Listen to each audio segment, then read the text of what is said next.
안녕하십니까. 행복한 아침 이재용입니다. 안녕하세요. 장예인입니다. 새로운 달이 시작됐습니다. 오늘은 10월 1일이고요. 국군의 날이잖아요. 네. 근데 이게 한 20년 됐네요.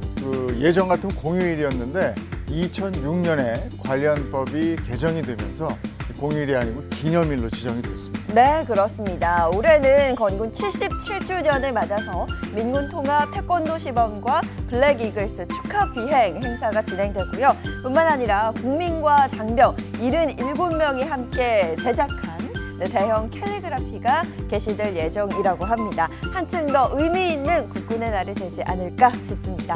자, 그럼 수요일의 행복한 아침도 활기차게 시작해 볼게요.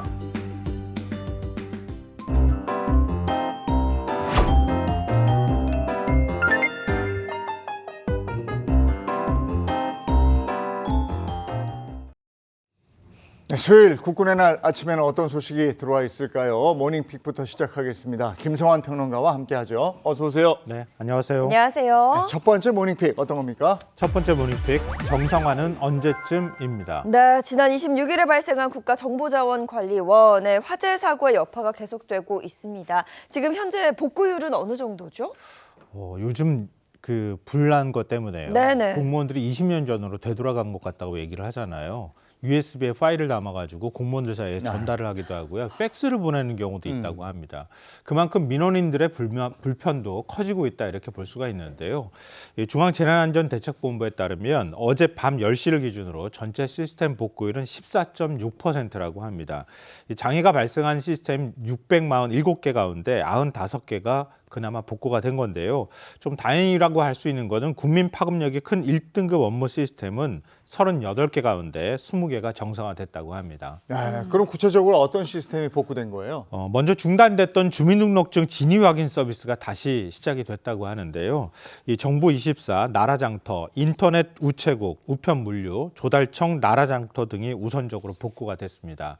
반면에 화재 피해로 장기간 이용이 어려운 96개 업무 정보 시스템 목록도 공개가 됐는데요. 목록에는 국민신문고, 국가법령정보센터, 사회복지시설정보, 국민재난안전포털, 이하늘 장사정보 시스템 등이 포함이 됐다고 합니다. 이 정부는 손상된 나머지 96개 정보 시스템을 국정자원 대구센터로 이전해 복구하는데 최소 4주 이상이 걸릴 것으로 보고 있습니다. 그만큼 불편이 앞으로 길어질 수밖에 없다 이런 건데요. 그러니까 시스템 복구율이 한 10%에 지금 머물고 있는 상황이고 좀 중요한 시스템들이 아직 복구율이 좀 더딘 상황인 걸 감안해서 정부는 오프라인 창구하고 대체 사이트 등을 제공해서 불편을 최소화하겠다 이렇게 밝혔습니다. 아울러서 이건 좀 굉장히 민원인들이나 국민들이 좀 주의하셔야 될 것 같은데요. 행정 시스템 장애와 관련해서 정부기관을 사칭한 스미싱하고 피싱 범죄가 득세할 가능성이 있거든요. 먼저 문자를 받거나 뭐 이런 걸 시스템을 대체합니다. 이런 걸 빨리 접속하십시오. 뭐 이런 식의 문자가 들어온다거나 할 때 절대 그 문자 누르시지 말고 바로 삭제를 하시면 좋겠습니다. 이게 국민 피해가 많던데 하루빨리 정상화가 이루어져야 되겠고 네. 차제에 이 복구할 때 시스템을 안정적으로 처리할 수 있게 그런 시설 같은 네, 것도요. 네. 빨리만 하려고 그러지 말고 정말 이제 제대로 하는 게 필요하지 않나 싶습니다. 다음 픽은요. 두 번째 모닝픽, 교수에게 전화하는 부모들입니다. 그러니까 이게 부모님이 대학교 교수님에게 직접 전화를 한다. 이게 맞는 건가요? 이런 대학 얘기 시절에 들었죠? 그런 네. 거 혹시 보셨어요? 아, 저는 경험해 보신 적 한 번도 있어요? 저도 한 번도 못 봤어요. 단 한 번도. 저도 좀 상상이 안 가는 네. 일이긴 한데요. 요즘에는 그런 경우가 있다 그래요. 사실 회사에서도 직장 상사가 부모님으로부터 전화 받는 경우가 있다고 하잖아요. 우리 애가 아픈데요. 연차를 쓰려고 하는데 제가 대신 연락드렸어요. 어떻게 쓰면 안 될까요? 결제를 해주시면 안 될까요? 이렇게 부모님들이 전화하는 경우가 있다고 하는데요. 대학에서도 비슷한 경우가 있다고 합니다. 실제로 서울의 한 사립대 교수는 학부모로부터 일종의 항의 전화라고 할 수 있겠죠. 전화를 받았다고 하는데요. 우리 애가 수강 신청 기간에 해외여행을 가는데 수강 신청을 대신해 줄 수 없겠느냐? 라는 전화를 받았다고 합니다. 또 다른 교수는 조교를 통해서 성적 관련 민원을 받고 깜짝 놀랐다고 하는데요. 그 이유가 학생이 아닌 학부모가 연구실로 전화해서 우리 아이가 C학점을 받았는데 어떻게 이런 점수가 나올 수 있느냐 이렇게 항의를 했기 때문이라고 합니다. 결국 교수는 학생을 불러서 성적 증빙하는 자료를 다 보여주고 난 다음에 학생한테 그 관련돼 있는 내용을 설명해 줘야 했다고 합니다. 부모님이 교수님한테 전화 뭐 할 수야 있겠죠. 있긴 있죠. 네. 근데 이런 이유로 교수님한테 전화한다? 아, 이거는 교수 입장에서도 굉장히 난처했겠어요. 아, 그럴 수밖에 없는데요. 요즘 초중 고교 교사들이 네. 학부모로부터 전화 많이 받는다고 하잖아요. 그런데 미성년 자녀의 경우에는 학부모가 아무래도 전화하는 경우가 생길 수 있잖아요. 네네. 요즘에는 사실 전화를 직접 받는 시스템도 안 되지만 거쳐야 되기도 하잖아요. 워낙 뭐 항의성 민원을 많이 넣기도 하는데요. 그러니까 대학 교수들이 이런 경험을 한다는 거 저도 좀 생소하긴 합니다. 근데 고등교육법에 따라서 2021년부터 대학은 인권센터를 운영을 하고 있다고 합니다. 최근 5년간 인권센터 사건 현황에 따르면요. 국립대 인권센터에 접수된 신고와 상담 건수가 매년 증가하는 추세라고 합니다. 이 가운데 교수의 교권을 침해하는 사례를 좀 살펴보면요. 학생이 교수를 인권센터에 신고했는데 조사를 해보니까 신고 내용이 허위로 밝혀진 경우가 있다고 하는데요. 한 국립대에서는 학생이 수업 시간에 발표한 자신의 아이디어를 교수가 수업 자료와 논문으로 일종의 뭐 훔쳐갔다, 도용했다 이런 주장을 했다고 하는데요. 학교 윤리위원회에서 교수를 조사를 해보니까 실제로는 사실과 다른 것으로 확인된 적도 있다고 합니다. 야, 이거 정말 문제인데요. 이거 교수님들에 대한 뭔가 보호책이 마련이 돼야 할 것 같습니다. 아, 이거 이렇게까지 해야 되나? 그러니까요. 이런 생각이 좀 들긴 하는데요. 초중고교 같은 경우에는 교권 침해 사례들이 많이 나왔었잖아요. 언론 보도도 많이 되고 그래서 교권을 침해하지 못하도록 하는 법적 장치, 제도적 장치가 마련이 돼 있는데요. 대학의 경우에는 성인 자녀가 스스로 문제를 해결할 수 있다고 하는 생각 때문에 교수들에 대한 교권 보호 장치 같은 게 제대로 마련돼 있지 않다고 합니다. 일부 교수들은 교권 침해를 겪어도 외부에 알려지면 교수가 오죽 못났으면 그렇게 그런 일을 당해. 오히려 그렇게 얘기를 들을까 봐 네. 동료 교수들한테도 이 얘기를 하지를 못하고 쉬쉬하는 일까지 있다고 하는데요.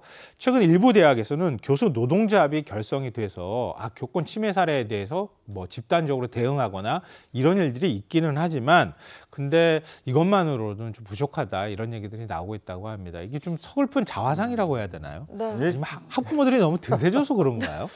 학생 보호도 중요하지만 이 네. 교권 보호 이 얘기는 뭐 어제 오늘 나온 얘기도 아니고 요즘에는 그런 얘기도 듣잖아요. 중대장 대대장한테도 전화해서 우리의 혹석이나 혹한기 훈련 빼달라고. 애가 몸이 약하다고. 근데 요즘 훈련소에 저 그런 사례도 봤는데요. 훈련소 가는데 훈련소에 화장실에 비데가 있는지 부모들이 다 점검을 한다고 하고요. 실제로 훈련소에 비데도 있다고 그러더라고요. 야, 우리는 군대 안에서 휴대폰 쓰는 것도 깜짝 놀라잖아요. 맞아요.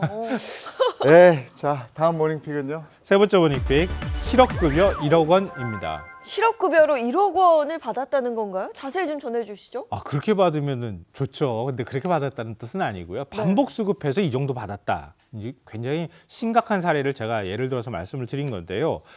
실업급여를 받는 분들이 굉장히 많아지고 있는 건 사실입니다. 올해 7월 기준으로 전체 실업급여 수급자 130만 3천 명인데요. 지난해 전체의 한 76% 수준에 달했다고 합니다. 이 가운데 실업급여를 2회 이상 반복 수급한 사람이 37만 1,000명이고 이게 전체 수급자의 3분의 1 정도에 해당이 된다고 합니다. 이 3회 이상 반복 수급자도 8만 4천 명이나 됐다고 합니다. 이런 추세라면 연말에는 실업급여 반복 수급자 수가 역대 최고치를 경신할 가능성이 크다. 이런 전망까지 나오는데요. 근데 경기가 좋지 않고 임시직, 계약직이 많으니까 반복 수급이 늘어날 수는 있습니다. 그런데 이런 사례는 또 어떻게 봐야 할지 모르겠는데요. 같은 사업장에서 퇴사와 재입사를 반복하면서 실업급여를 타는 경우가 급증하고 있다고 하는데요. 동일 사업장 3회 이상 수급자가 2019년엔 9천 명 정도에 불과했는데요. 지난해 2024년도에는 2만 2천 명으로 늘어났고요. 올해도 7월 기준 1만 5천 명을 넘어섰다고 합니다.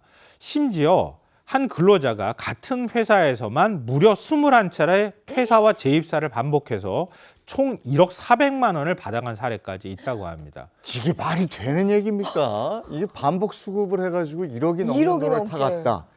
이건 정말 충격적이고 또 하나가 부실 구직 활동 적발 사례가 또 급증한다면서요? 그러니까 실업급여를 받아본 분이거나 아니면 주변에서 받아본 사람들의 얘기를 들어본 분들은 아실 거예요. 실업급여를 받기 위해서는 반드시 구직 활동을 해야 합니다. 구직 활동을 하면 구직 활동을 입증해야 하거든요. 그래야지 실업급여를 주는 의미가 있는 거잖아요, 사회적으로. 근데 이 구직 활동도 부실하게 하는 사례들이 적발되고 있다고 하는 겁니다. 2022년에 부실 구직 활동 적발 건수가 1,200여 건에 불과했는데요. 2023년에는 7만 1,000여 건으로 급증을 했고요. 지난해에는 9만 8천여 건으로 더 늘어났다고 합니다. 올해 상반기에만 5만 2,200여 건에 달했다고 하는데요. 이 현행 제도상 실업급여는 18개월 가운데 180일만 근무하면 수급 자격이 주어지고요. 횟수나 총액 제한도 없는 상황입니다. 실업급여액의 하한액이 주 40시간 근무 기준 월 193만 원인데요. 세후 실수령액으로 따지면 최저임금 월급인 187만 원을 웃돌아서 일해서 버는 돈보다 실업급여가 더 많은 이른바 역전현상까지 발생하고 있는데요. 실업급여에 대한 사회적 인식도 많이 개선이 됐고 정부가 적극적으로 단속을 하니까 부실이 좀 더 많이 확인되는 측면은 있어요. 네네. 정부가 적극적으로 단속을 나서거나 하고 있으니까요. 그렇다 하더라도 어찌됐든 간에 부정수급이 이렇게 많다고 하는 거는 문제가 될 수가 있는 거잖아요. 근데 실업급여는 실직자의 생계를 지키는 최소한의 안전망 역할을 하는 거거든요.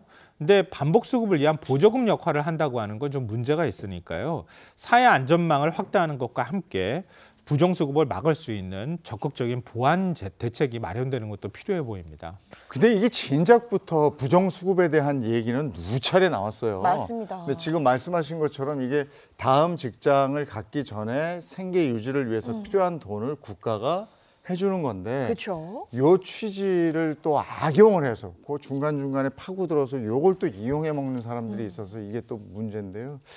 이 제도의 취지에 맞게 이게 제대로 잘 적용이 됐으면 하는 바람입니다.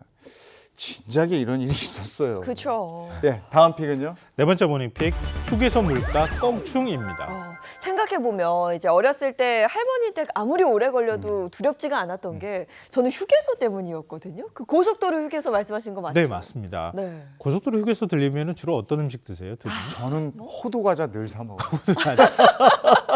저는 그게 우동. 그렇게 맛있어요. 저는 어묵을 꼭 사 먹어요. 어묵 먹고 아니면 저는 그 버터 바른 통감자 있죠. 예, 예. 그거 너무 강원도 좋아요. 쪽 갈 때 너무 맛있지. 너무 맛있죠. 근데 그거는 이제 주로 저희들은 간식 얘기했었잖아요. 가서 식사로 드시는 음식 같은 경우에 뭐 돈가스 아이들하고 같이 맞아요. 네. 드시는 경우가 라면도 많고요. 맛있던데. 네, 그리고 우동, 뭐 비빔밥, 라면 이런 거 이제 사 드시는데요. 이 물가가 크게 올랐다고 하는 거예요. 그러니까 지금 이제 추석을 앞두고 있는 상황이어서 좀 걱정이 되기도 하는데요. 먼저 돈가스 이제 많이 드시는데 돈가스 가격을 비교해 보니까요. 4년 전하고 비교하니까 8,900원에서 11,200원으로 올랐고요. 이게 한 25%나 이제 오른 가격인 셈입니다. 그리고 우동은 5,800원에서 6,500원 가량으로 약 18% 올랐고요. 비빔밥은 8,300원에서 9,700원으로 약 17% 올랐습니다. 많이 드시는 국밥도 15%, 라면도 한 12%가량이 올랐는데요.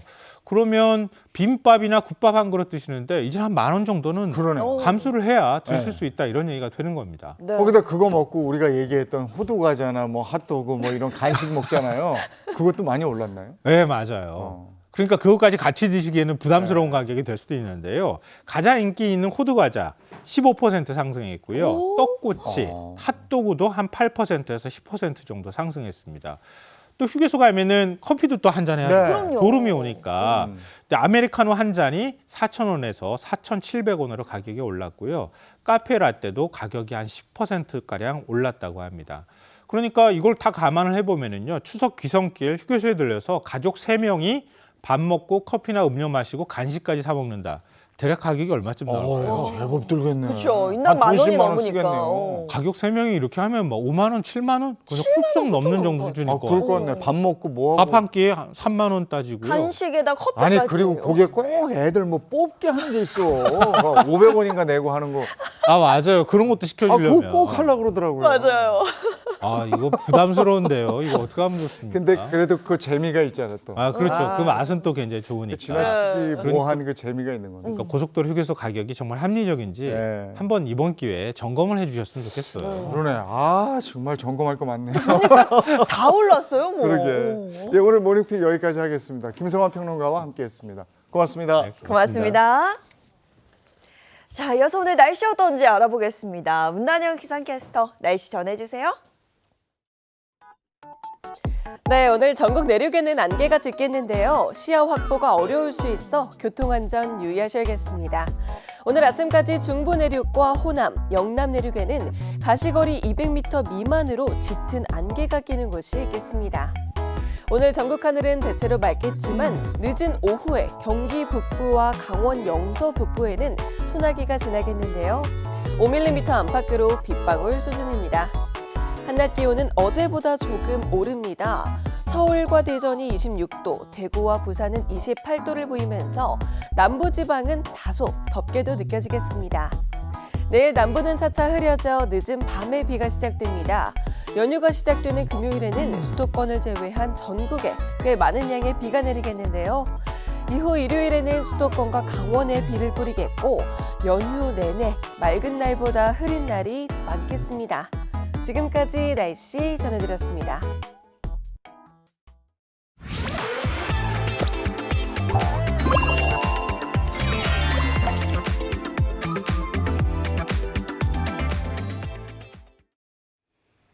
행복한 아침 함께하고 계신 지금 시각이 7시 46분을 넘어섰습니다. 이번에는 연예계 소식 함께 나누겠습니다. 연예계 이슈 시간입니다. 네, 오늘도 다양한 연예계 소식 재밌게 전해줄 세 분 모셨습니다. 어서 오세요. 안녕하세요. 맑디 맑은 가을 하늘처럼 연예계 소식을 투명하게 전달해 드리겠습니다. 대중문화 전문기자 홍정선입니다. 폭풍 같은 연예 뉴스, 하지만 가을바람처럼 아주 선선하게 전달해 드리도록 하겠습니다. 미남 전문기자 최정아입니다.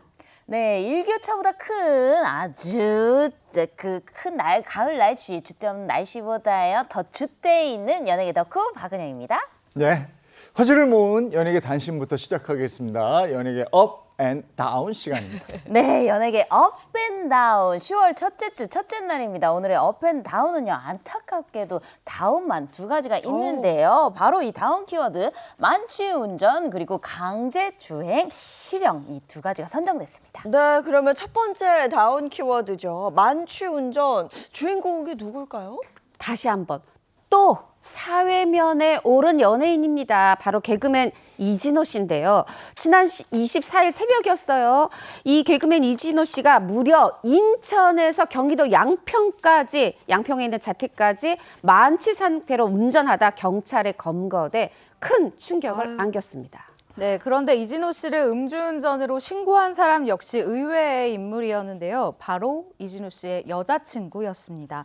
인천에서 여자친구와 술을 마시다가 다툰 이진호 씨가 그대로 차를 타고 가자 이 모습을 본 여자친구가 신고를 했었던 겁니다. 야, 새벽에 인천에서 경기도 양평까지 이 거리가 꽤 되는데 이걸 만취 상태로 운전해서 갔다고요? 맞습니다. 인천에서 양평까지 한 100km 정도 되는데 특히요 검거 후에 알코올 혈중 농도를 측정을 했는데 0.11% 이게 어느 정도냐.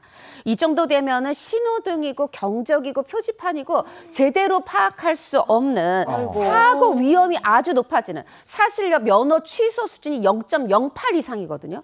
0.08보다도 한참 높은 0.11이 나온 거예요. 정말 만취 운전 상태였던 거죠. 네, 이에 이진호 씨의 소속사가 공식 입장을 통해서 이진호 씨의 상황을 그대로 이야기를 했습니다. 음주운전이 사실이 맞다라는 확인이었는데요. 이진호는 이번 일에 관련하여 이 일말의 변명과 핑계 없이 자신의 잘못이라 생각하며 깊이 반성하고 있습니다. 다시 한번 심려를 끼쳐드리게 되어 진심으로 사죄드립니다라고 얘기를 했습니다. 관할 경찰서에서 요구한 이 조사를 모두 마쳤고 처분을 기다리는 상황이다라고 얘기를 했는데요. 나오는 대로 이 처분이 나온 대로 성실히 이행하겠다라고 덧붙이기도 했죠. 그런데 이진호 씨가 최근에 또 불미스러운 일이 있었잖아요. 그렇죠. 제가 아까 또라고 말씀드렸죠. 사실 이진호 씨 지난 4월경부터 이 불법 도박 혐의로 수사를 받고 있어요. 검찰 수사를 받고 있는데 이미 경찰 단계에서 검찰로 넘어간 거죠. 기소돼서. 그런데 이때 밝혀진 내용이 뭐였습니까? 개그맨 이수근 씨, 방탄소년단 지민 씨한테 빌린 돈만 10억 원. 그리고 여기다 대부업체에서 빌린 돈까지 하면 20억 원대에 이르면서 정말 큰 충격을 안겨줬는데 당시 이진호 이진호 씨가 뭐라고 했냐면 너무나 부끄럽고 죄송하다. 좋은 사람이 되진 못해도 손가락질 받는 사람은 되지 않도록 노력하겠다. 이렇게 바로 인정하고 자숙하는 모습을 보였는데 자 그때 그렇게 말해놓고 지금 손가락질 받지 않는 상황이 아니라 이런 또 큰 일을 벌이고 보니 아예 지금 누리꾼들이 많은 대중이 그때 반성했던 말까지도 그 진정성을 의심하는 상황이 된 겁니다.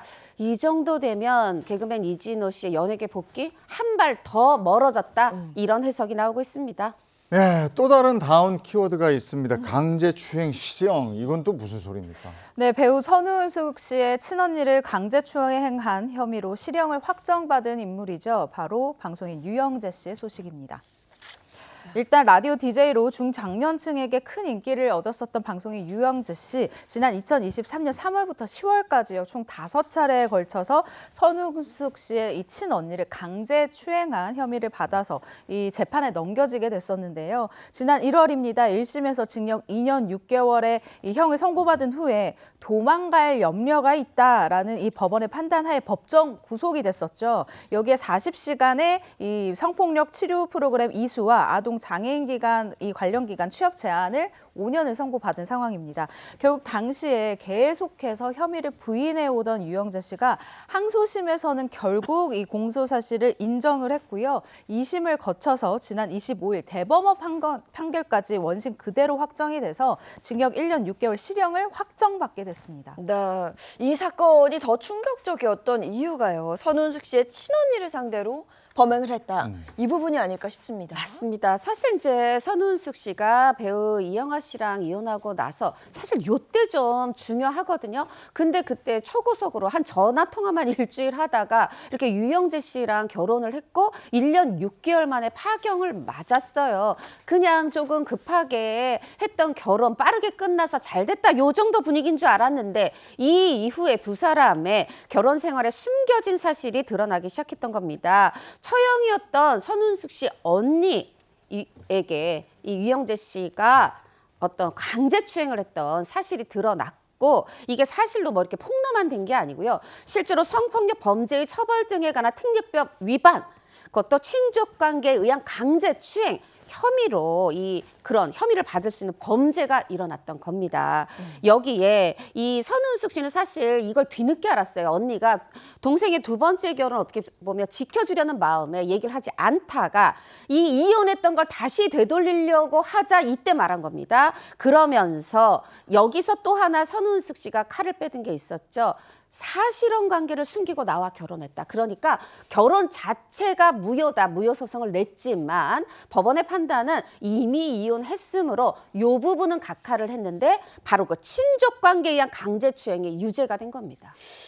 이게 내 언니한테 이런 일이 생겼단 말이에요. 선우은숙 씨 신경이 참 혼란스럽고 복잡했을 것 같은데 말이에요. 네, 유영재 씨는 항소심에서 계속해서 선처를 호소를 하면서 피해자를 위해 수천만 원의 형사 공탁금을 걸었다라면서 이 감형을 좀 유도하기도 했습니다. 피해자와 선우은숙 씨 공탁금 수령 의사가 없다라고 이렇게 명백히 밝히고 끝까지 엄벌을 요구했는데요. 선우은숙 씨는 이번에 1년여에 걸친 재판을 모두 끝낸 후에 변호사를 통해서 그 속이 어떨까요? 정말 그 신경을 밝히기도 했는데 피해에 대한 상처 회복에 노력하고 있지만 좀처럼 회복하지 못하고 있다. 건강한 모습으로 다시 찾아뵙겠다라고 했죠. 여전히 힘든 상황임을 이 문장에서 느낄 수가 있습니다. 게다가 선우은숙 씨와 이 친언니에게 심각한 악플 등으로 이 2차 가해 행위를 한 트라우마 역시 굉장히 심각하다고 전해져서요. 법적 대응 역시 이제 앞으로 진행할 것이다라고 예고를 한 상황입니다. 네, 피해자가 겪은 고통 다 가시진 않겠지만 이번 판결을 통해서 하루빨리 상처가 아물길 바라겠습니다. 자, 연예계 이슈 이번에는 어떤 소식이 기다리고 있죠? 네, 한 주간 연예계가 아주 깊은 슬픔에 빠졌었는데요. 바로 다음 전해드릴 소식은요. 개그계의 대부 전유성 씨의 별세 소식입니다. 이제 고인이 된 전유성 씨의 별세 소식 많은 분들이 참 슬퍼했는데 자세하게 소식 좀 전해주시죠. 네, 지난 25일이었습니다. 한 매체에서 전유성 씨가 위독한 상태로 전주의 한 종합병원에 입원해 있다. 이런 보도를 냈습니다. 이 전유성 씨가 사실 지난해 코로나19에 감염된 후에 이 후유증이 길어지면서 급성 폐렴, 부정맥 이런 이유 등으로 한 3차례 병원에 입원을 했어요. 좀 회복하는가 했고 지난 연말 올해 초에 방송의 모습을 보이기도 했는데 지난 6월에 또 급격하게 갑자기 호흡곤란이 오면서 입원을 했고 6월 말에 이걸 기흉, 폐에 말하자면 구멍이 생겨서 호흡곤란이었던 거예요. 그래서 그 시술을 받는 그런 수술을 6월 말에 했는데 7월 들어서부터는 이게 이제 회복되지 못하고 굉장히 건강이 좋지 않았다고 합니다. 이런 상태에서 지난 첫 보도가 났던 25일, 그 한 이틀 전부터의 상황을 저도 좀 취재를 해봤었는데 그때 상황을 들어보면 이 정말 호흡이 곤란하고 그래서 산소 호흡기에 의해서 호흡을 의존하고 있는 자가호흡이 힘든 상태였고 그런 상황에서 의료진은 2, 3일 내가 고비다. 2, 3일 후면 돌아가실 수도 있을 것 같다. 준비하라. 이런 얘기를 했다고 합니다. 그런데 이런 보도가 나가고 하루를 채 넘기지 못하고 그날 밤 25일 밤 9시 5분경 전유성 씨는 76세를 일기로 세상을 떠나고 말았고요. 본인이 생전에 원했던 대로 후배들에게 또 딸에게 말했던 대로 이 화장 거쳐서 수목장으로 전북 남원의 수목장으로 모셨습니다. 네, 정말 많은 연예계 동료와 선후배들이 고인의 빈소를 찾았죠. 네, 그렇습니다. 이 고인의 장례식은 이 코미디언 협회장으로 진행이 됐고요. 대한민국 방송 코미디언 협회장인 이 코미디언 김학래 씨가 고인의 빈소에서 조문객을 맞았습니다. 먼저 도착한 후배 이용렬 씨를 비롯해서 수많은 후배들이 영정 앞에서 눈물을 흘리며 안타까운 심경을 드러냈는데요. 그리고 이날 정말 하늘에서 비가 많이 왔어요. 발인이 이루어진 28일 특별한 연결식을 위해서 후배들이 고인의 죽음을 애도했습니다. 김정렬 씨는 평소 고인이 좋아했다라고 하는 이 숭구리당당 춤을 추면서 그가 남긴 이 웃음이라는 유산을 계속 이어가기 위해서 분위기를 바꾸는 노력을 하기도 했었고요. 남희석 씨는 생전에 고인이 묘비에 새길 문구로 웃지 마, 너도 곧 와. 라는 이 말씀이 기억이 난다라고 하면서 끝까지 잊지 않았었던 고인의 그 웃음에 대한 정신에 대해서 또 이야기를 하기도 했습니다. 고인의 마지막 길을 배웅한 후배들의 이 추도사 정말 마음이 아프거든요. 함께 보시죠. 코미디언들이 쓴 책을 모아보면 어떻겠니? 라는 선배님의 한마디가 씨앗이 되어 저는 동료들이 남긴 책들을 모으기 시작했고 마침내 남산 시립도서관에 영구 보존하는 작은 결실을 보았습니다. 수십 년 전 전화로 홍렬아 주소 불러봐 책 보내주게 하시던 그 목소리 저는 평생 잊지 못합니다. 선배님에게 코미디는 무대의 대사만이 아니라 기록으로 남아 영원히 읽히고 기억되어야 할 문화였습니다. 나이 차이 많이 나는 친구 즐거웠다 고맙다 그 말씀이 제 마음을 울렸습니다. 교수님은 제가 가장 힘들 때 한물 가고 두물 가고 세물이 가면 보물이 된다 두고 봐라 라고 해주셨던 그 믿음이 저를 지금의 자리까지 이끌어 주셨습니다. 꼭 다음 생에도 제 교수님으로 나타나 주세요. 나의 어른 전유성 교수님 사랑합니다. 정말 보고 싶습니다. 천국에서 행복하게 재밌게 하고 싶은 거 다 하세요. 감사합니다. 나이 차이 많이 나는 친구 김신영 올리. 김신영 씨가 특히 고인과의 관계가 각별했던 것 같고 교수님 이렇게 부르네요. 맞습니다. 저렇게 울고 그러는 마음이 들어보시면 이해가 될 거예요. 이 전유성 씨가 이제는 고인이 되신 전유성 씨가 코미디 연기학과 교수로 제작할 당시에 김신영 씨가 제자였어요. 네. 그런데 졸업하고도 김신영 씨가 여러 제자 중에서도 계속 연락드리고 찾아뵈면서 그 교류를 이어갔고요. 이번에 아프실 때도 본인이 13년간 지켰던 이 라디오 DJ 자리에 잠깐 휴가를 내고 무려 4일 동안 전유성 씨 곁에서 끝까지 정말 몸도 닦아드리고 물도 먹여드리고 이러면서 곁을 지켰습니다. 네, 그리고 이 과거의 고인과 사실혼 관계를 유지했던 진미령 씨의 이 참석 여부에도 이게 어쩔 수 없이 관심이 좀 쏠렸습니다. 네, 진미령 씨는 해외에 머물고 있어서 바로 귀국이 불가능한 상황이었습니다. 때문에 이 같은 소식을 듣자마자 바로 근조한을 보내서 고인의 가는 마지막 길을 지킨 것으로 알고 있습니다. 네, 은영 씨도 개그계 후배로서 마음이 무거웠을 텐데 그 전반적인 분위기가 어땠습니까? 네, 맞습니다. 사실 저희 개그맨들한테는 전유성 선배님은 정말 그 개그계의 뿌리이자 또 씨앗 같은 그런 분인데요. 여러분들도 많은 분들이 알고 계시듯이 이 개그맨이라는 말을 전유성 선배님께서 또 처음 쓰시기 시작하면서 또 개그맨 1이라는 아이디를 쓰실 정도로 1호 개그맨으로 불리신 분인데요. 사실 저희 지금 개콘 무대가 전유성 선배님이 소극장에 있던 그 개그 공연을 보시면서 그걸 그대로 이렇게 무대로 올리면 참 좋겠다라고 힘써 주신 분이기에 정말 수많은 개그맨들, 스타들을 발굴해낸 그 뿌리라고 할 수 있겠습니다. 네, 그런데 고인이 위독하다는 사실을 개그계에서는 뭐 이미 다 알고 있었다고 하더라고요. 네, 맞습니다. 사실 저희가 이제 부산 코미디 페스티벌, 국제 코미디 페스티벌에 전유성 선배님이 참석하시기로 돼 있었는데 그때 참석을 못 하시면서 이제 위독하시다는 얘기를 저희도 알고 있었는데요. 그 저희에게 돌아가시기 전에 문자가 또 왔었습니다. 대한민국 방송 코미디 협회에서 문자가 왔었는데요. 개그맨들에게 전유성 선배님께서 많이 위독하시니 혹시라도 전유성 선배님께서 힘이 나실 수 있게 영상 같은 것들을 찍어 보내주면 참 또 힘을 내실 수 있을 것 같다라는 문자가 와서 저희도 그때 급하게 이제 개콘 녹화 무대를 마치고 다 같이 영상을 찍어서 선배님 힘내세요 라면서 영상을 찍어 보냈던 그런 기억이 있는데요. 또 그래도 우리 전유성 선배님께서 마지막까지도 그 영상을 보시면서 후배들과 소통하면서 유대하면서 되게 또 힘을 내시면서 또 그렇게 영상을 보셨다는 소식을 들었습니다. 이것도 있고 또 전유성 씨가 고인이 되기 전에 많은 후배들이 병실을 찾았다고 들었어요. 네, 최양락 씨처럼 후배 이경실 씨 역시 고인이 세상을 떠나기 전 이 병실을 찾았었던 사랑하는 후배였었는데요. 지금이 아니면 늦을 것 같다라는 생각에 정말 급히 병원을 찾은 이경실 씨, 고인과 마지막으로 나눈 이 대화를 공개하기도 했습니다.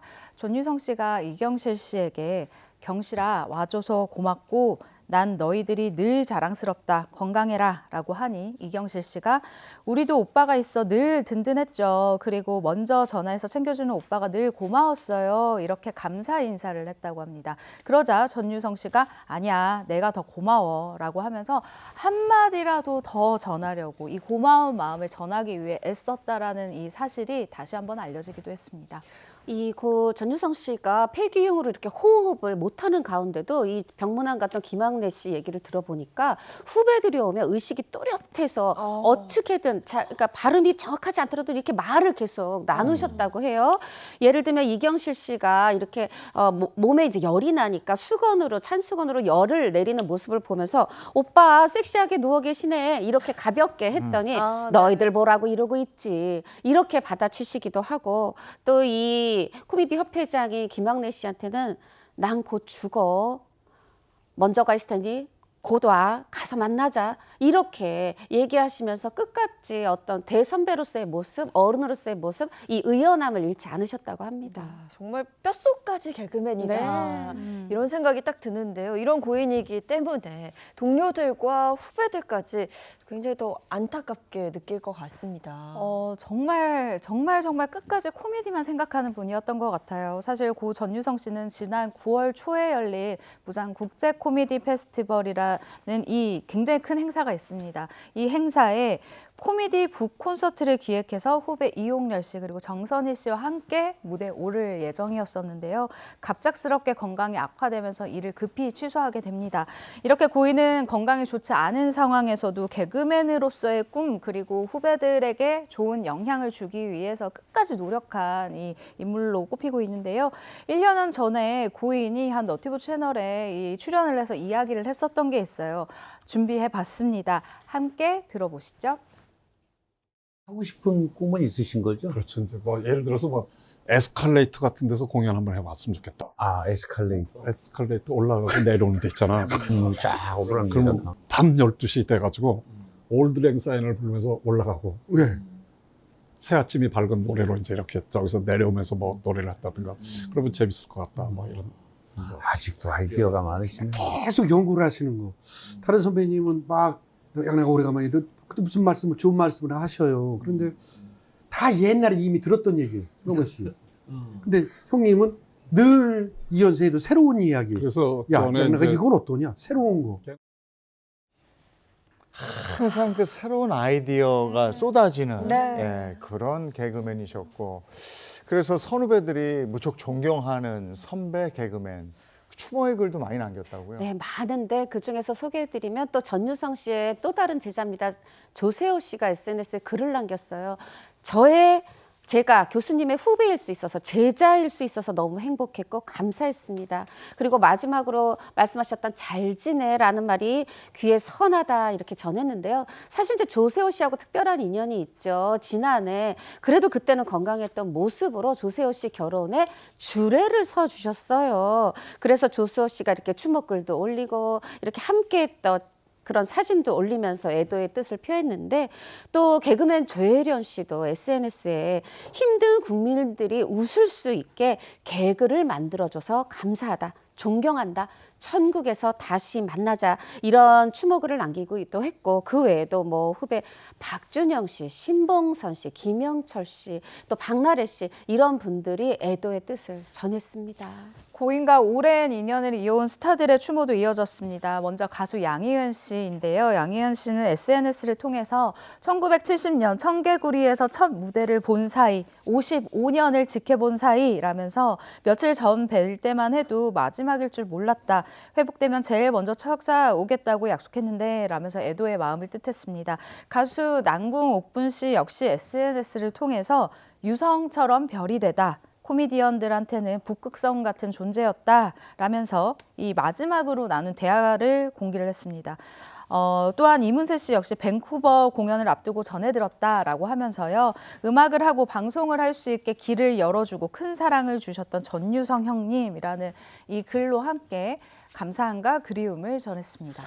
네, 고 전유성 씨 하늘에서도 사람들에게 어떻게 하면 웃음을 줄 수 있을까 아이디어를 짜고 계시진 않을까 싶은데요. 이 자리를 빌려 영면을 기원하겠습니다. 자, 연예계 이슈 다음 소식도 전해주시죠. 네, 이번에는 또 반가운 소식을 전해드려보려고 하는데요. 그동안 활동을 중단했던 7080 스타 두 분이 또 우리의 곁으로 다시 돌아왔습니다. 돌아온 7080 스타 누굽니까?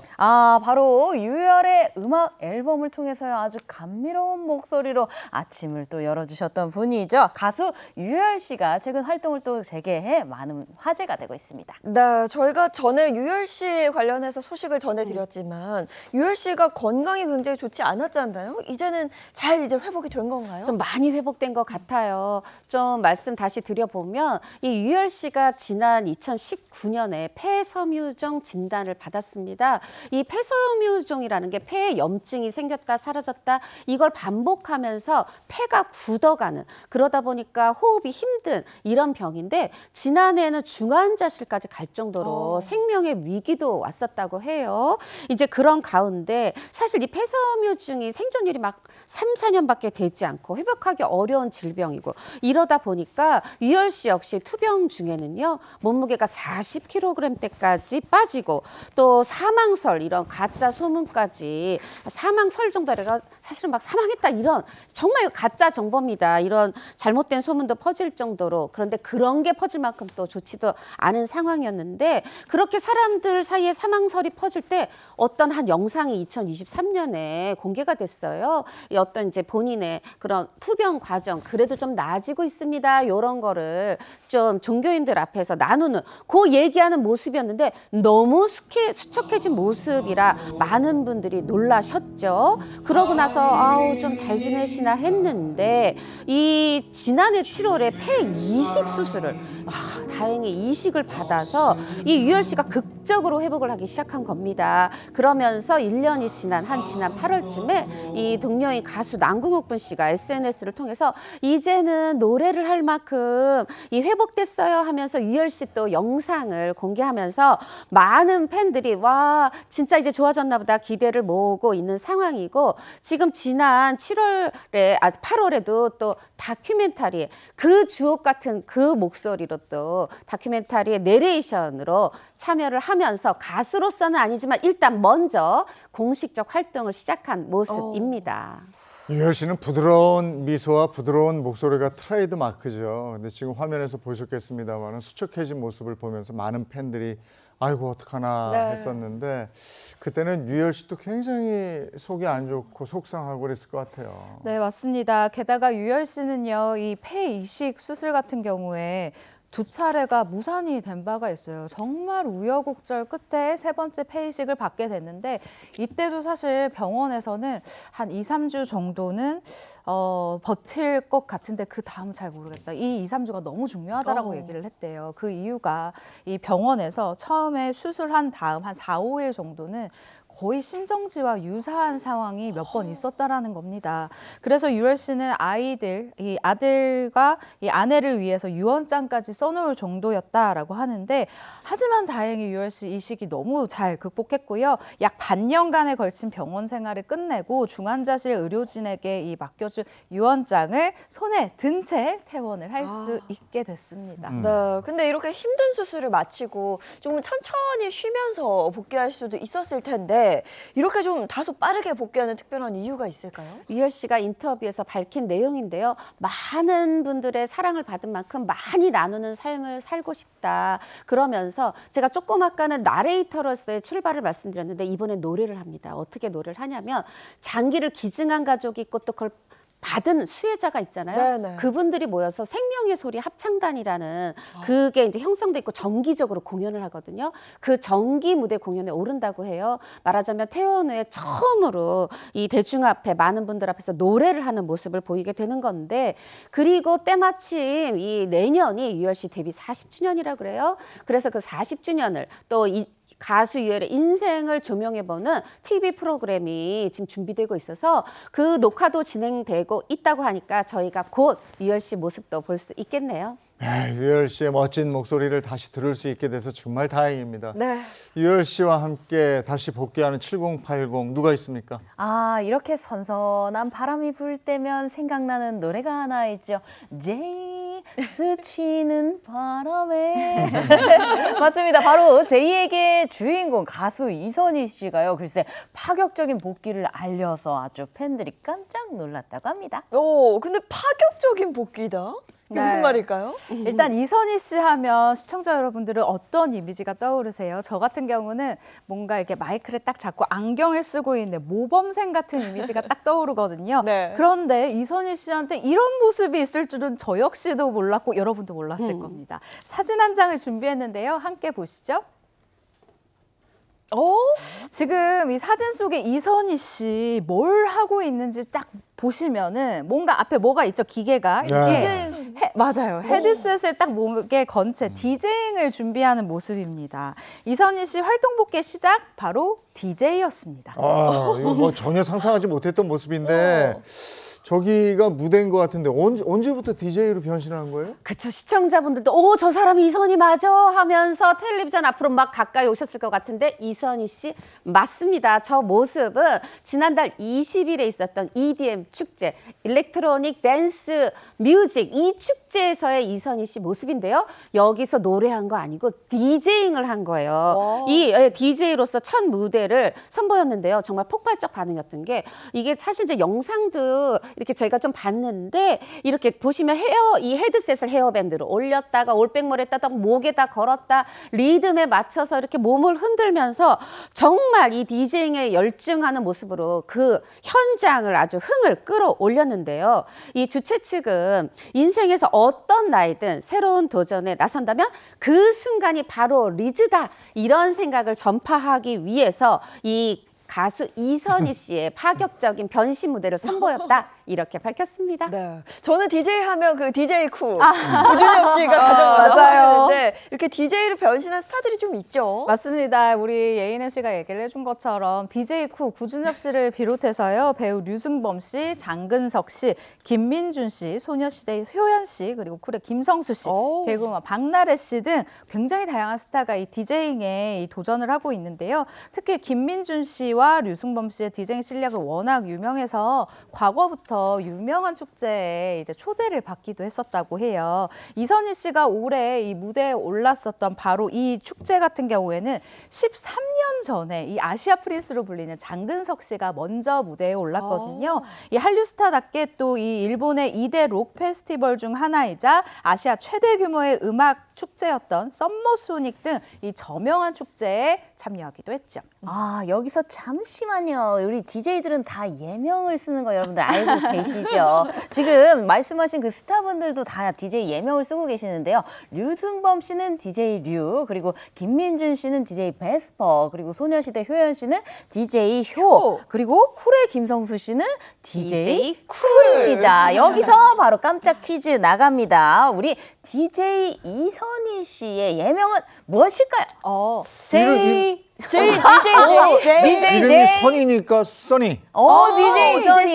괜찮은데요? 그것도 괜찮지만 이선희 씨의 DJ 예명은요, 바로 DJ 희입니다. 이선희 씨의 희자를 따가지고 굉장히 약간 서정적이면서도 뭔가 입에 착 달라붙는 그런 이름이죠. 아니 우리가 생각을 못했던 일이었어요. 맞아요. 이거 아니야? 그래서 팬들의 관심이 더 막 집중되지 않은가 싶어요. 맞아요. 지금 많은 분들이 반가워하고 계신데 사실 이선희 씨 하면 뭐 대한민국 노래 가창력 가수의 대명사죠. 히트곡도 많습니다. 제2에게 뭐 2년, 아름다운 강산, 그중에 그대를 만나. 와, 명곡이죠, 진짜. 이런 수많은 히트곡으로 조용필 씨의 뒤를 이어서 한국이 사랑하는 가수다 이런 평가를 받았는데 사실 이제 2011년부터 2022년까지 뭐 10년 넘게 이 소속사 카드는 소속사 카드, 법인 카드일 뿐인데 이걸 개인적으로 사적 뭐 인테리어라든가 뭐 이런 사적 유용한 혐의로 이게 배임이죠. 업무상 배임 혐의로 해서 실제로 검찰에 기소까지 됐고 그래도 다행히 어떻게 보면 벌금형으로 약식 명령으로 이제 마무리가 됐어요. 이때 당시에 이선희 씨가 지난 40년간 많은 분들의 사랑을 받으면서 가수라는 공인으로 살면서 누구보다 작은 것 하나에도 소홀함 없이 매사를 철저히 해야 했는데 잘 모른다는 핑계로 놓친 것들에 대해서 많이 반성했습니다. 이렇게 팬들에게 사과의 뜻을 전했고 사실 이렇게 또 싹 사라진 것처럼 잠적한 저런 모습을 드러내지 않아서 좀 많이 궁금하고 걱정도 됐는데 이렇게 올해 61세 나이에 이렇게 DJ로서 복귀를 하고 그러다 보니까 많은 팬들이 반가워하고 놀라워하고 계신데요. 어머, 그 이선희마저 와 새로운 모습 반갑다 하는데 역시 이선희 씨는 음악과 함께 있을 때 이선희네요. 네, 그야말로 정말 파격적인 새로운 도전입니다. 앞으로는 또 어떤 모습을 보여줄지 응원하면서 지켜보겠습니다. 자, 지금까지 연예계 이슈 함께했습니다.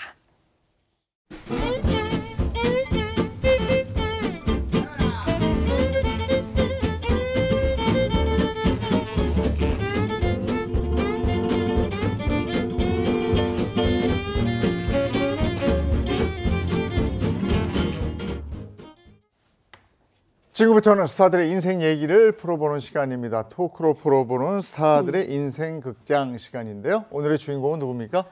오늘의 주인공은요. 올해로 데뷔 40주년을 맞이한 분입니다. 정말 수많은 히트곡을 가졌고요. 그리고 이분의 롱런 비결 정말 기가 막힌 노래 실력도 있지만요. 저는 이걸 꼽고 싶습니다. 바로 신민아 씨 그리고 김숙 씨와 함께 연예계 3대 마성의 보조개 그리고 굉장히 매력적인 눈웃음을 지니신 분이죠. 오늘의 주인공 여러분들 눈치채셨나요? 바로 매력적인 트로트의 여왕 주현미 씨. 아, 주현미 씨는 보조개가 정말 매력적입니다. 네. 저도 어렸을 때 많이 찔렀는데 안 생기더라고요, 저는. 근데 그런 주현미 씨가 벌써 데뷔 40주년이에요? 네, 맞습니다. 1985년도에 정식 데뷔를 해서 이 앨범을 발매했던 주현미 씨인데요. 올해가 딱 데뷔 40주년을 맞이를 하게 됐습니다. 그래서 주현미 씨가 이 새로운 앨범을 올해는 2번이나 발표를 했는데요. 일단 지난 5월에는 새 음원을 냈고 지난달 15일에는 이 음악 여정을 정리하고 또 팬들에게 감사함을 담은 새 미니 앨범까지 발표를 하면서 팬들과 이렇게 열심히 소통을 하고 있어요.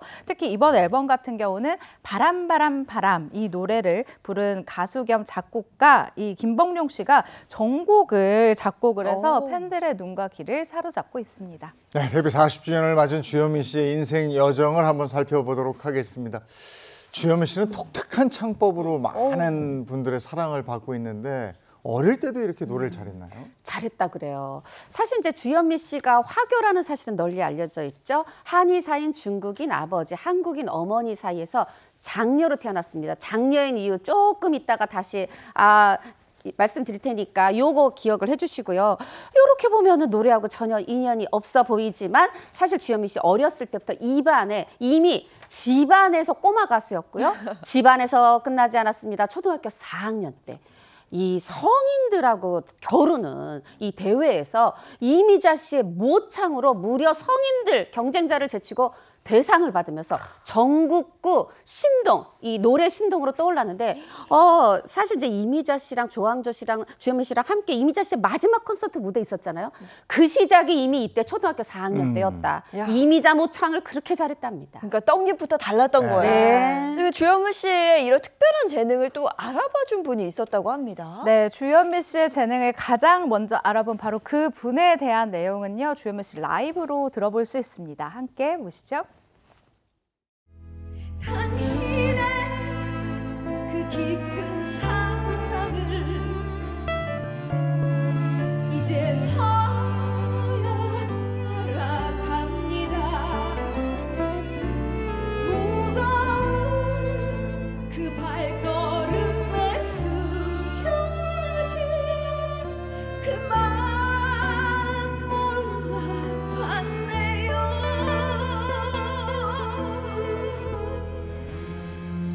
아버지.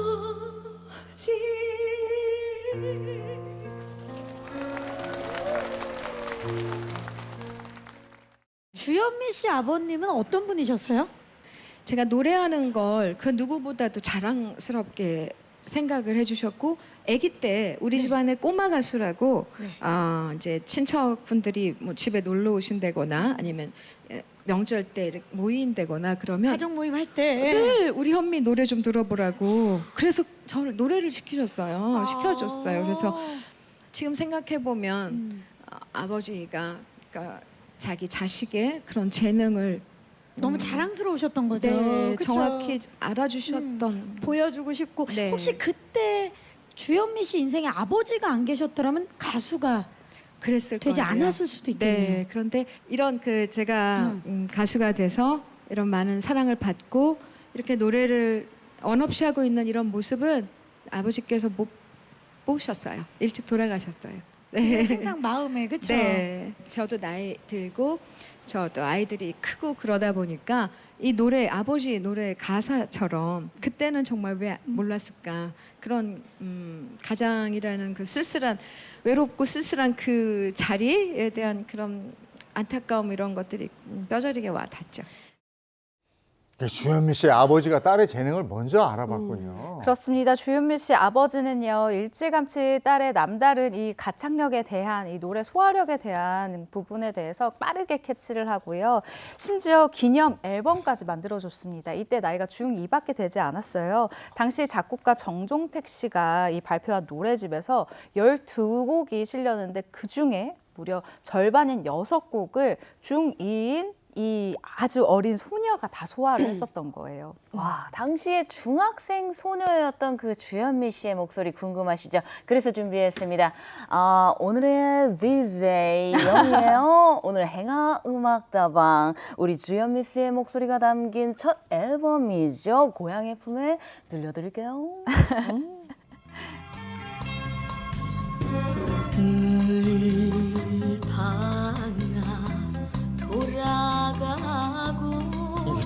중학생. 푹새가 오는 마을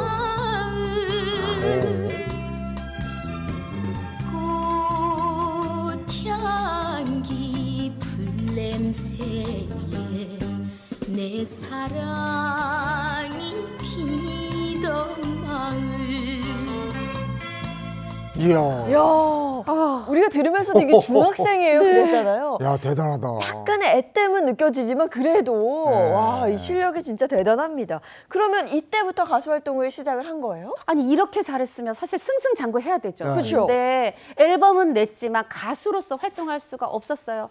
그게 바로 재능을 알아봐준 아버지하고 또 관련이 있는데 아까 주현미 씨가 노래 아버지 부르면서 눈시울 붉히는 모습 기억하시죠? 사실 이 아버지가 제가 중국인 한의사였다고 했잖아요. 근데 아버지가 사업에 실패하셨는데 한 번 실패로 끝이지 않고 재기하시려고 한 거죠.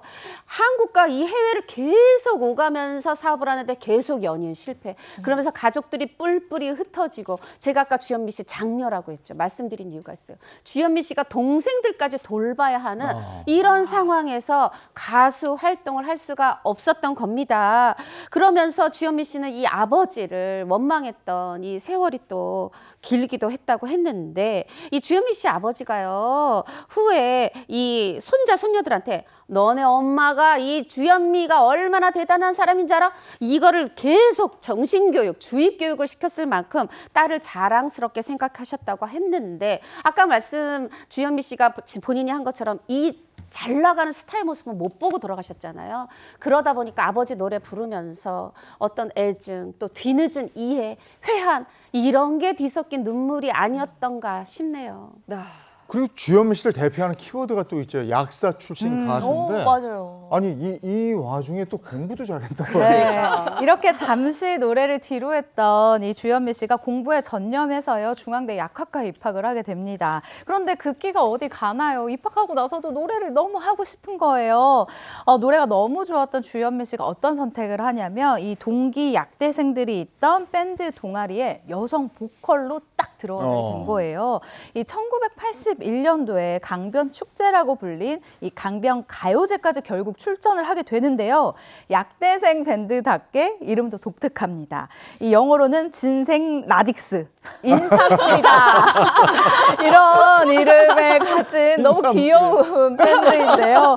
그런데 밴드가 가요제에서 장려상을 수상을 하게 돼요. 이 가요계에 내가 이 인삼뿌리 같은 역할을 하겠다. 이 폴포를 갖고 나타난 밴드였는데 주현미 씨와 정말 이 노래는 때려야 뗄 수 없는 이런 관계가 된 거죠. 하지만 이렇게 또 강변 가요제에서 수상을 했다고 또 주현미 씨가 가수로 데뷔한 게 아니에요. 사실 뭐 가수 생활 처음에 배 고프잖아요. 그러나 이 주현미 씨도 우리 장녀입니다. 그래서 가족의 온 기대를 안고 서울 필동에 약국을 차리게 됩니다. 약국 잘 됐을까요? 아니라고 하는데 왜 잘 되지 않았을까요? 주현미 씨가 직접 한 얘기 들어보시죠. 저 정말 졸업하자마자 약국을 이렇게 개업을 했기 때문에 엄청 정직했나 봐요, 제가. 그래서 그때는 의약 분업이 안 돼 있었어요. 그래서 그냥 와서 감기 걸리고 목이 아프면 마이신 주세요, 막 이랬거든요. 그러면 소염제. 네, 소염제하고 마이신 주세요. 그런데 저는 학교에서 배울 때 절대 그건 남용을 하면 안 된다. 항생제. 그래서 균의 내성이 생기고 나중엔 용량이 더 많아지고 그래도 뭐 균에 막 이런 걸 배우기 때문에 배운 대로. 네, 배운 대로 이거 항생제 드시면 안 되는 거라고. 가수가 안 되셨으면은 알아서 약국 문은 닫았겠네요. 정말 다행이에요. 그때 계속 약사하셨으면 우리가 어떻게 이런 주옥 같은 노래를 들었겠습니까? 정말 배운 대로 정직하게 약국 운영을 했던 겁니다. 그러면 약국 운영을 하다가 어떻게 본격적으로 가수의 길로 들어서게 됐을까요? 이렇게 약국을 운영하면서 수입이 변변치 않았어요. 정직하게 했을 뿐인데 그러던 중 기회가 찾아옵니다. 아까 제가 중학교 2학년 때 앨범을 냈다고 했잖아요. 그때 작곡가 정종택 씨가 준비하던 앨범이 있었던 겁니다. 원래 녹음이 예정되어 있었던 가수가 있는데 이 가수가 펑크를 낸 거예요. 대타를 급하게 찾던 와중에 이 기회로 주현미 씨가 가수 절대 안 된다라고 이 반대했던 어머니 몰래가 중요합니다. 과거의 히트곡을 메들리로 엮은 앨범을 녹음하게 되는데요. 이게 정말 무슨 운명의 장난일까요?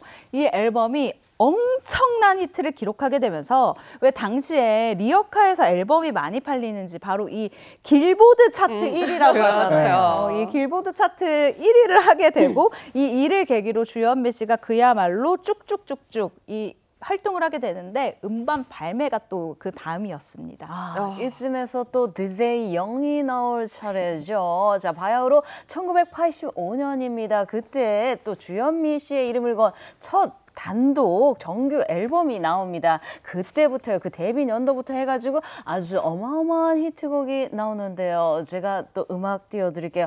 비가 오면 왠지 입고 싶어라. 뮤직 큐. 비 내린 영동. 영동교를 홀로 걷는 이 마음 그 사람은 모를 거야 모르실 거야 비에 젖어 슬픔에 젖어 눈물에 젖어 하염없이 걷고 있네 밤비 내리는 영동교 잊어야지 하면서도 못 잊는 것은 미련 때문인가 봐. 간들어지죠. 비 내리는 영동교는 정말 주옥 같은 노래고 많은 분들의 사랑을 받았는데 당시 이 노래 인기 정말 대단했죠. 대단했죠. 1985년이었고요. 그때는 노래가 히트하면 영화가 만들어집니다. 바로 이듬해 86년에 동일한 제목으로 영화가 만들어졌는데 출연 배우가요. 이영하, 김혜수, 김영애. 탑스타들이 출연을 했다. 그만큼 노래가 빵 떴던 건데 사실 또 이게 시대상하고도 관련이 있어요. 당시에 강남 일대가 개발이 되면서 이 강남과 강북을 잇는 대교가 완성됐는데 그게 영동교. 근데 여기서 그때 당시 강북에서 강남으로 놀러 가는 사람들이 많으면서 이 강남으로 연결되는 영동교가 시대상을 반영하는 상징적인 곳이 됐고 당시 또 트로트는 이게 성인가요다 이렇게 인식이 되면서 이 비 내리는 영동교는 어떤 어른들의 이 삶의 애환 중장년층 사이에서 그러면서 아주 그냥 인기를 끌었습니다. 네, 뭐 이렇게 정말 대단한 인기를 누렸던 주현미 씨가 데뷔 4년 만에 좀 모두가 깜짝 놀랄 발표를 또 하나 하죠. 지금 생각하면 너무 어려요. 만 나이로 26살밖에 되지 않은 나이에 가요계에 그냥 큰 이슈를 던집니다. 바로 깜짝 결혼 발표였는데요. 상대는 기타리스트 임동신 씨였어요. 주현미 씨는 당시에 이 조용필, 인순이, 남희, 이주일 씨 등 네로라 하는 이 스타들과 약 40일 동안 미국 순회 공연을 돈 적이 있는데요. 이 공연을 하던 중에 이 함께 일하던 지금의 남편과 사랑에 빠진 겁니다. 그런데 이 두 사람을 감시를 딱 하고 있던 눈초리가 있었다고 해요. 바로 가왕 조용필 씨였는데요. 질투였을까요? 아닙니다. 그게 아니라 당시 임동신 씨가 밴드 조용필과 위대한 탄생의 기타리스트였었던 거예요. 조용필 씨의 감시망을 때문에 벗어날 수가 없었던 건데 주현미 씨가 이 조용필 씨에게 들키지 않으려고 몰래 연애하려고 이 노력을 했지만 사실은 조용필 씨 다 알고 있었다라고 합니다. 두 사람 사이에 혹여나 불미스러운 일이 생길까 봐 두 사람을 딱 안전해야 돼라고 하면서 감시를 했다고 하더라고요. 데뷔 3, 4년 차고 26살이면 아직 이제 신인이고. 네. 근데 그때 결혼이라는 결정을 딱 내렸단 말이죠. 이게 쉽지 않았을 텐데. 그때는요. 연애 무조건 숨겨, 결혼은 더 숨겨 이런 시대예요. 연애만 해도 빅뉴스, 결혼하면 사실 활동을 좀 접어야 되는 이상한 잘못된 분위기가 있었는데 그러다 보니까 주변에서 주현미 씨 다 말렸죠. 그러나 약 파는 것처럼 주현미 씨는 사랑도 정직하게 사랑하면 결혼해야죠. 이런 어떻게 보면 당시로서 무모한 선택을 하는데 이 무모한 선택이 행운으로 돌아옵니다. 왜냐하면 그 남편이 프로듀싱해진 2집 신사동 그 사람이 메가 히트 곡이 된 거죠. 신사동 그 사람 함께 들어보시죠.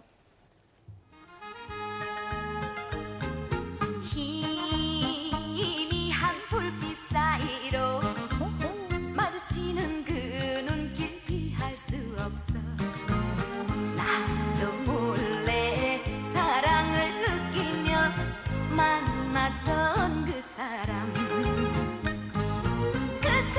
기다려도 오지를 않네 자정은 벌써 지나서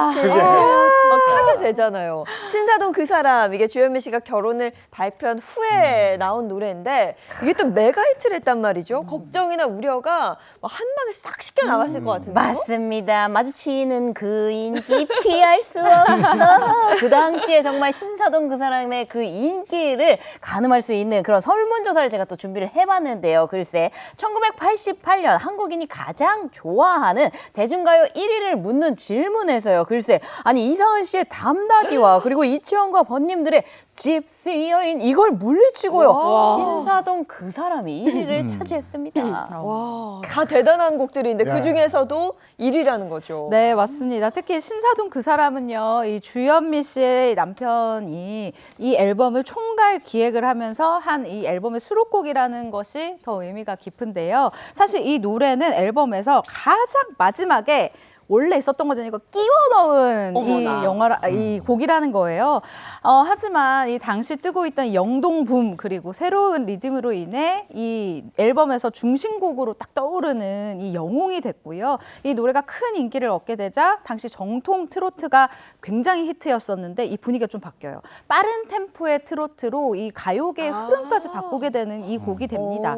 그리고 그 해입니다. 1988년이죠. 주현미 씨 3대 가요상을 다 휩쓴 이 최초의 가수가 되는 건데요. 이때 주현미 씨 수상 소감이 아직도 팬들 사이에서 막 가슴을 콩닥콩닥하게 하는 그 명영상으로 이 손꼽히고 있는데 신혼 부부답게 여봉이라는 이야기를 해서 아직도 사람들이 그 영상을 보면 너무 귀엽다. 우리도 신혼이 있었지. 막 이런 얘기를 추억하시거든요. 결혼과 동시에 자신이 하던 음악은 접고 이 아내의 뒷바라지에 전념한 채 이 희생을 해준 이 남편에 대한 고마움이 여봉 이 단어에 들어간 것 같아요. 너무 귀여워요. 네. 그 이후로도 주옥 같은 히트곡이 쫙 쏟아져 나오잖아요. 맞습니다. 1988년 신사동 그 사람이었죠. 89년에는 마주치는 눈빛이 짝사랑. 또 그 다음에 잠깐만 제목만 들어도 딱 아시죠? 이게 맞아요. 1990년. 했다며 히트네. 그쵸. 또 92년에는 또 만났네. 또 만났어. 또 만났네요. 야. 와, 이거는 뭐 내놓는 노래마다 메가 히트를 하면서 그야말로 트로트의 여왕, 한국 가수계의 여왕으로 자리 잡습니다. 네. 이게 앨범 냈다 하면, 그러니까 손만 그러네. 댔다 하면 그러니까. 터지는 거예요. 네. 근데 이렇게 승승장구하던 주현미 씨에게 일생일대 또 위기가 찾아왔다면서요? 그렇습니다. 일남일녀를 둔 주현미 씨 1993년도에 정말 속상한 일들이 생기기 시작합니다. 무대에도 서지 않고 육아에 전념을 했는데 그리고 그 다음엔 아버지가 돌아가셨어요. 주현미 씨가 육체적, 정신적으로 가장 이 시기가 힘들었다고 하거든요. 그런데 정신적으로 더 힘들게 하는 이런 상황들이 펼쳐지게 된 겁니다. 당시에 이 주현미 씨가 여러 가지 육아와 아버지의 세상 떠남 이 두 가지가 겹치면서 좀 야윈 모습으로 활동을 하다가 중단을 했어요. 근데 이게 불씨가 돼서 주현미 씨를 둘러싸고 정말 말도 안 되는 이 루머가 퍼져나가기 시작한 겁니다. 당시에 이 전 세계를 공포로 몰아넣었었던 것이 바로 에이즈였는데요. 당시 주현미 씨의 모습을 보고 어머, 주현미 씨가 에이즈에 감염이 됐대. 여기에서 그치는 게 아니라 어머, 가족 모두가 에이즈에 걸렸대. 심지어 에이즈에 걸려 사망했대라는 말도 안 되는, 정말 말도 안 되는 루머들이 걷잡을 수 없이 퍼진 겁니다. 가족들까지 결국 이 루머에 얽혀들자 주현미 씨가 남편과 함께 TV에 출연해서 적극적으로 해명에 나서야 됐는데요. 그럼에도 불구하고 사람들이 아유, 아니 땐 굴뚝에 뭐 연기 나랴 이런 마음으로 바라보는 시선이 있어서 너무너무 마음이 아팠었다고 해요. 네, 데뷔 40주년을 맞은 주현미 씨. 앞으로도 우리에게 주옥 같은 노래 많이 많이 들려주세요. 여기까지 하겠습니다. 고맙습니다. 감사합니다. 네, 이어서 오늘 날씨 알아보겠습니다. 문단영 기상캐스터 나와주세요. 네, 오늘은 큰 일교차만 염두에 두시면 됩니다. 오늘 아침 16도선에서 출발한 서울의 기온은 한낮에 26도까지 올라서 10도 안팎의 일교차를 보이겠는데요. 쌀쌀하게 불어오는 바람에 하늘은 대체로 맑아서 완연한 가을 날씨를 즐기시기 좋겠습니다. 오늘 아침까지 중부 내륙과 호남, 영남 내륙에는 가시거리 200m 미만의 짙은 안개가 끼는 곳이 있겠습니다. 오늘 전국 하늘은 대체로 맑겠지만 늦은 오후에 경기 북부와 강원 영서 북부에는 소나기가 지나는데요. 5mm 안팎으로 빗방울 수준입니다. 오늘 한낮 기온은 어제보다 조금 오릅니다. 서울과 대전이 26도, 대구와 부산은 28도로 남부지방은 다소 덥게도 느껴질 수 있겠습니다. 내일 남부는 차차 흐려져 늦은 밤에 전남과 제주에 비가 시작됩니다. 연휴가 시작되는 금요일에는 수도권을 제외한 전국 대부분 지역에 꽤 많은 양의 비가 지날 텐데요. 이후 일요일에는 수도권과 강원에 비를 뿌리겠고요. 연휴 기간 내내 맑은 날보다는 흐린 날이 더 많겠습니다. 지금까지 날씨 전해드렸습니다. 10월이 시작이 됐고 네. 10월은 뭐 누가 뭐래도 가을이죠. 아, 그렇습니다. 이제 10월이란 열차에 탑승했는데 여러분 꽉 잡으셔야 돼요. 연휴가 길어서 푹 지나갑니다. 네, 좋은 하루 보내시고요. 저희 내일 아침 7시 30분에 다시 돌아올게요. 행복한 아침, 행복한 하루 되십시오. 고맙습니다. 고맙습니다.